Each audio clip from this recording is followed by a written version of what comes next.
Everyone, Joe Waxman here, the mediocre astrologer. Meh, he's okay.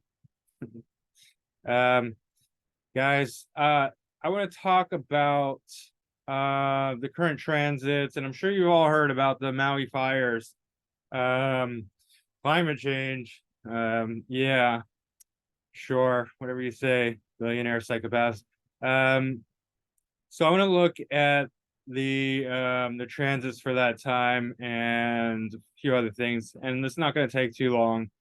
But I think it's interesting and very troubling or worrisome what's going on there because anyone with a brain can see that something funny, not very funny, but funky business is going on in Maui.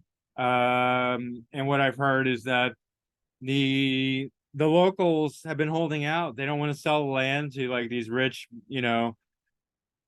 rich beyond rich, billionaires and I don't know, Ellison, I guess Larry Ellison, he's involved. Oprah Winfrey, I've heard, BlackRock, right? And the natives own all this land, or the locals rather, I should say, and they won't sell, right? Because they don't want all these richy riches moving into their place where they live, where they want the land, they got it, it's valuable, they want to keep it. And so now these psychopaths, satanic, occultist criminals use direct energy weapons in Maui to burn down everything and act like, oh, it's hurricane or whatever.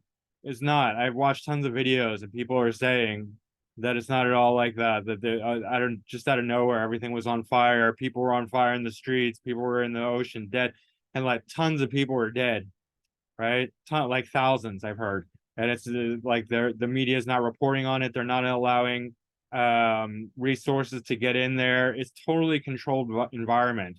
They're like on lockdown. People who were survived the attack, who were in there, made videos about it.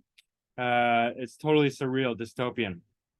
So this is the around the time where it happened, and I even have it in that area. Not that it matters because the houses don't really matter for. I mean, if we knew the exact time where the laser beam, the directed energy weapon hit, we could look at that, but I don't know that. So, any case, we can look just the general transits. The main thing is that Pluto is square the nodes. North node is in Aries, right? Aries is fire. The Sun and Venus are in fire signs.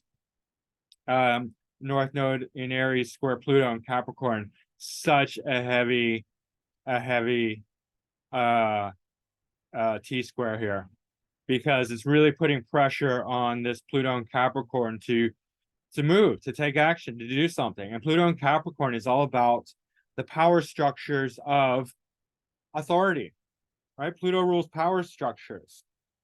And in Capricorn, we've been seeing this again and again and again. Like we just have these psychopaths in charge who have it's sort of like they have the reins of Pluto. They have the power of Pluto and they're taking full advantage of it, right? Things sort of lulled for a bit when Pluto moved into Aquarius because they knew that they didn't have, when Pluto's in Aquarius, which I'm really excited for, and everyone should be, things are gonna change. But right now, we have the Pluto in retrograde in Capricorn, and it's going to do its little dance, and it's going to go into Aquarius and one more time into Capricorn, then finally into Aquarius in 2025. But while it's in Capricorn retrograding, these people, especially if there's going to be any heavy aspects on it, like this North Node to Aries square and South Node to Libra, I mean, that's a disrupting, that's War and Peace disruption, right? By Pluto and Capricorn, the power structures of the authority, which is these rich billionaire psychopaths, the governments, the CEOs, all the people who just have more money than God, um, tech overlords and all that crap.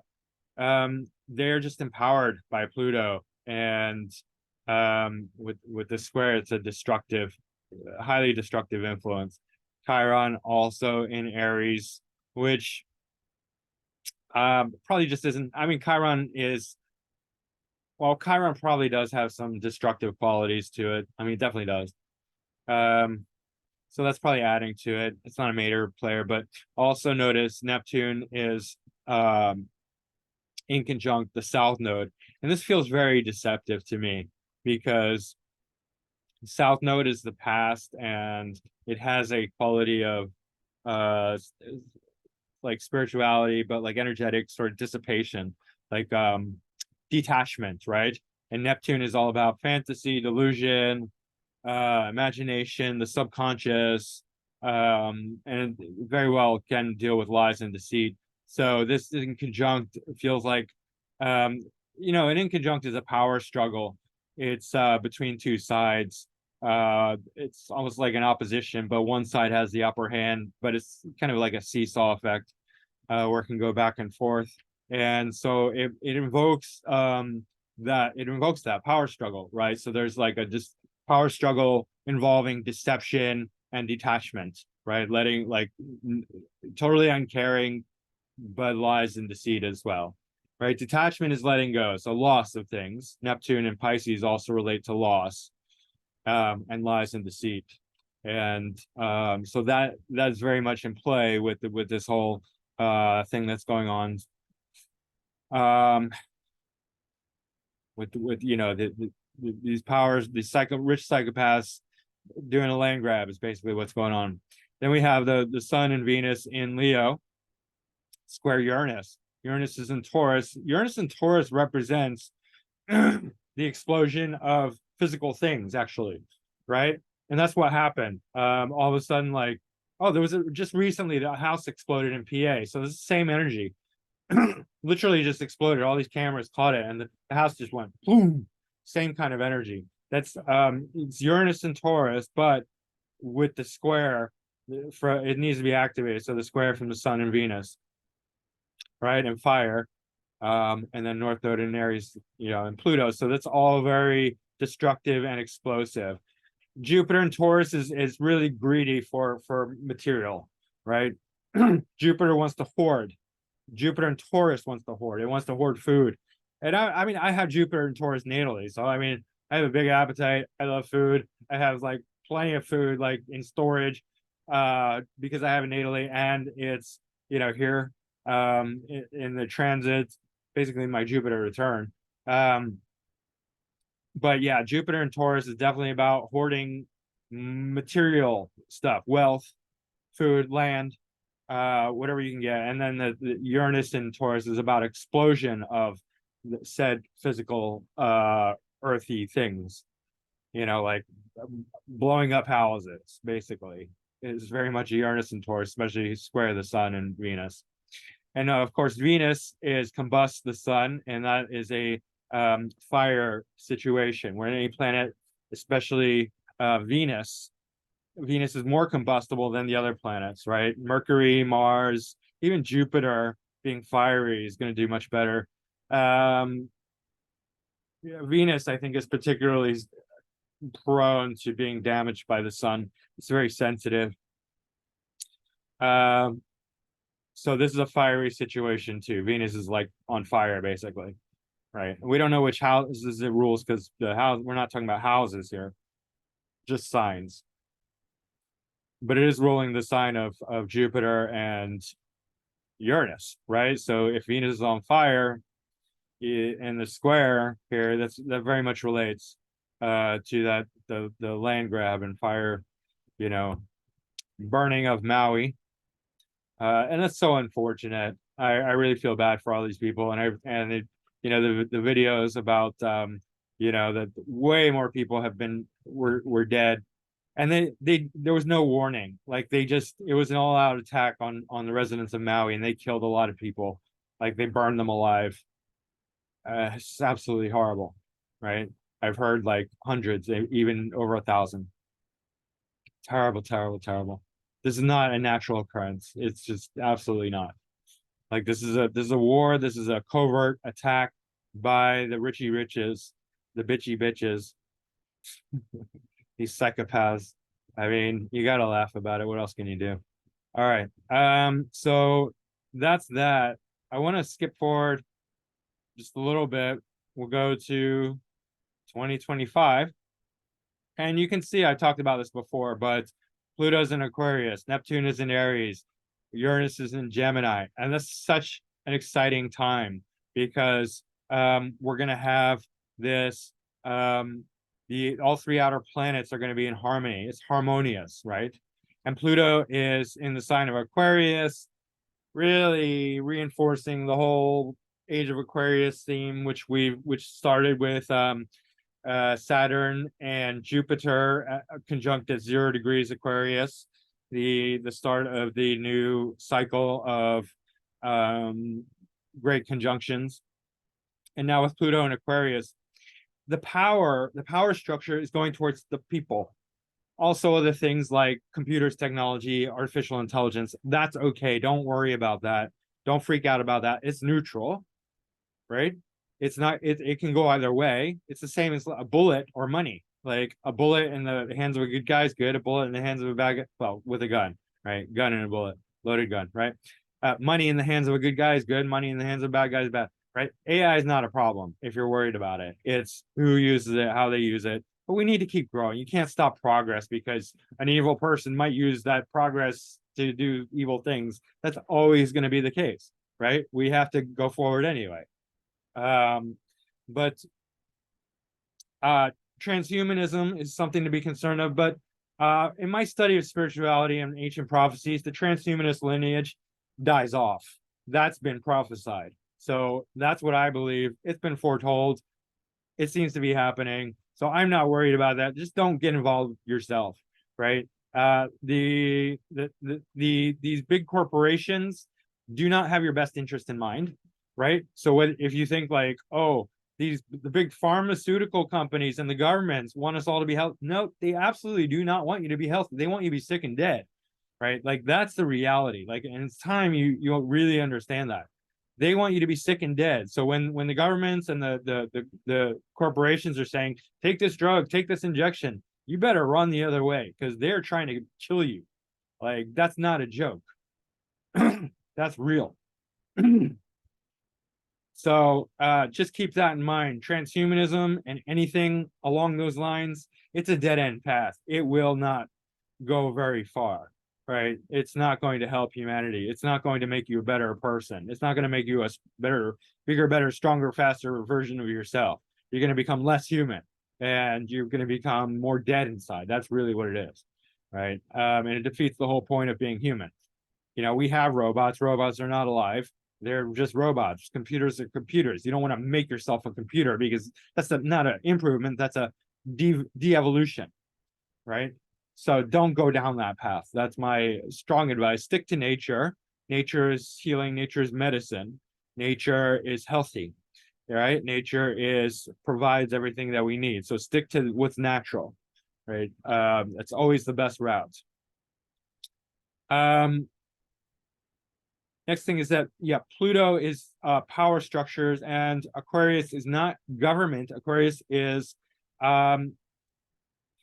society as a whole, including the people, right? The difference is that Capricorn really deals with the power structures, not the power structure, because Pluto's the infrastructure, I should say, the infrastructure. Pluto in Capricorn is the power structures of the infrastructure, meaning the top-down rule of authority, you know, boot on your neck from whatever kind of government they want to call it, socialist, Democrat, doesn't really matter, right? Authoritarian, you know, fascist, it's all the same. If it's big, strong government, they're going to have a boot on your neck, right? What we want is more freedom, and that is Pluto in Aquarius. Pluto in Aquarius is going to empower the people. It's going to empower the transhumanists. It's going to empower the intellectuals too, right? It's not all one-sided. It's going to empower technology like never before. I mean, we're going to have massive, massive leaps and bounds in technology. Astrology, I'm super excited for this. Pluto in Aquarius is very unique, right? Because Pluto rules Scorpio. Aquarius is another fixed sign of it, and both of them bridge astrology, right? Pluto's psychology and astrology and in-depth thinking and strategy and all that. And Aquarius is very big-minded, right? Aquarius is like the most abstract ideology that we can have in this system of 12, right? It's number 11. Number 12 is not about the ideology. A 12 is dissolution, right? 11 is coming together. 11 is a prime number in a very complex fashion, right? Where it still works. So Aquarius is all about workingness as far as ideas go. Ideas that work, right? You can have all sorts of ideas that might make a great painting, but it's not going to make a machine that actually works. Aquarius is like envisioning a machine that actually works, that's super complex and is brilliant, genius, right? That's why Aquarius is the sign of genius. With Pluto, the deeply, deeply psychological, deeply strategic planet in the sign of Aquarius, we're going to have all kinds of progress in technology, astrology. Astrology is going to become very important. So I'm poised, very well for the next what is it, 20 years transit, where Pluto's in Aquarius, and astrology is going to become way more popular. Uranus, the other well, all three outer planets are significators of astrology. Uranus is probably the main one. It's going to be in Gemini, where it's perfectly suited, way better than in Taurus, where Uranus in Gemini is going to really empower media to tell the truth, because Uranus is truth. Notice how where Uranus is now, Uranus is in Taurus. Where are we getting a lot of, very surprisingly, not if you know astrology, but country music is like the chosen media for truth telling these days, right? It's unbelievable. Of course, there are other media is always going to be having an element of truth telling, so we get like independent media, but like so surprisingly now, like country music has become the voice of the rebel, right, and social justice. So that's going to continue until about 2025, when Uranus moves into Gemini, where the truth tellers the media is going to be super powered to tell the truth, right? Media is going to change big time, and independent media, the truth tellers, are going to rise. They're going to have huge rise in success, right? All the independent media, all the real media, not the fake news. Fake news is going to die out because Neptune's going to move into Aries, right? But or it's going to change its tactics a big time.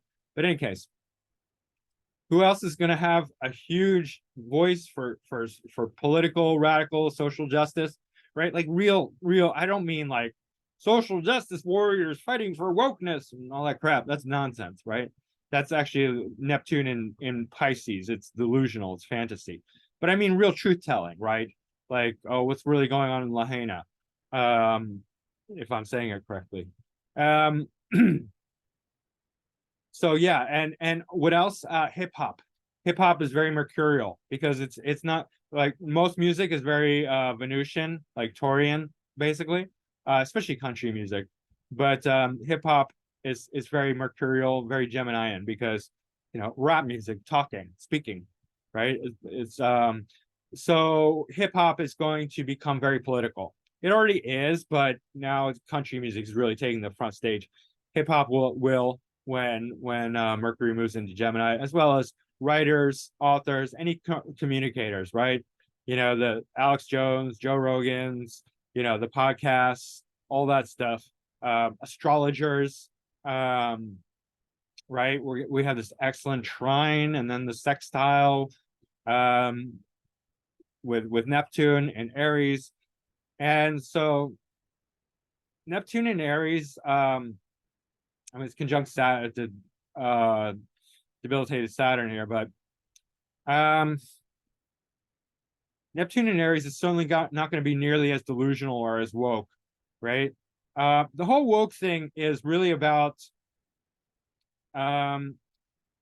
it's very Piscean. It's not needing things to work in reality, which would be Aquarius, right? In Pisces, anything goes, right? It doesn't matter. It's just all dream and fantasy and no real logic to it. And so, you can do anything you want in the Piscean realm, in Neptune and Pisces. So we're seeing all this kind of insanity, people being just really, really just completely insane, right? it's good for artistic pursuits, very creative. But when Neptune moves into Aries, it's going to have a lot more focus, a lot more. So the lies and the deception are going to become much more pointed. It's not that they're going to stop lying, right? Neptune's the planet of, I mean, it has many, in terms of many faces, you could say, but one of them is lies and deception, right? So Neptune is still going to be Neptune, but it's going to take on a much more forceful, aggressive tactic in Aries, right? So this could become much more aggressive style propaganda. It could be very, I don't know, because I haven't experienced it yet, but it could be like very like pointed, kind of aggressive style of action and propaganda and lies and deception. More militancy. The wokesters will probably take up arms and start fighting more, which will be interesting because they're not really poised to fight very well, because they're just kind of like, they're all taking estrogen, and all the men think they're women, and all the women think they're men, and they're just not, they're not the big, muscly rednecks who shoot deer type, who are going to be way more poised to do actual fighting, ex-military, rednecks, country folk, all that. Any case, whatever. Yeah, it should be interesting, and there could be more, with North Node, with at that time North Node will be in Pisces. Interesting, right? Up until then, we could see war. We could see war with Neptune in Pisces, or Neptune in Aries. Sorry. With Saturn in Aries, could be as well. Could see real rise in dictators with Saturn in Aries, because Saturn just becomes very selfish, right, and authoritarian and hard. And so feels like very harsh propaganda, very harsh lies, almost like the lies that Hitler told. They weren't true, they were Neptunian, but they were very aggressive, very bold, not at all Piscean. Like, Jews are carrying sickness, right? This is a very sort of Aries, and Neptune and Aries. Not that Neptune was in Aries. Forget what Neptune was in. Any case, I'm just kind of guessing a little bit about that, but definitely great improvements will come from Pluto and Aquarius, and Uranus and Gemini, which I'm super excited about. So I think that's all I wanted to say for now. And send some prayers to Maui. I'm sure they could use it. From the videos I saw, they're really suffering, they're really hurting, and it's just like it's more than just the actual physical loss of the fires on the land and all that. It's almost like, if you're awake and aware, which anyone who's paying attention really should be, and you realize that this is not natural and that this was man-made, there's a feeling of betrayal, and that hurts so much more, right? That your own government is trying to kill you if you don't go along with them. The government and military and corporations, it's really disturbing. And that's often the most hurtful thing. And people often confuse like things like acts of hate, like almost like, I don't want to get cliche here, but in the Holocaust, even worse than like the actual death was the hatred.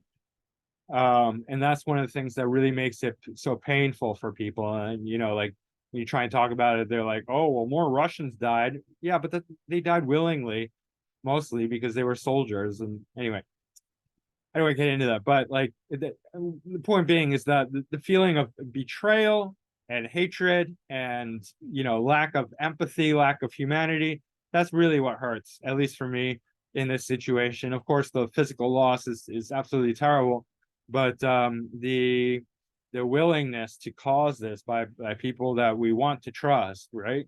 Ideally, you want to trust your government, you want to trust your military, you want to trust your corporations.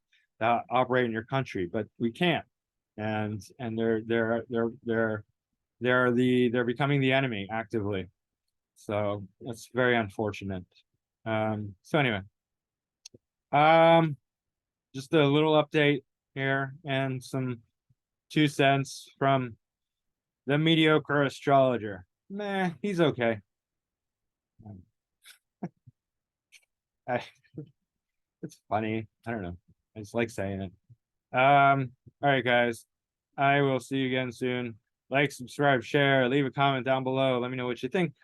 And I will be back again soon with more Astro videos. All right, bye.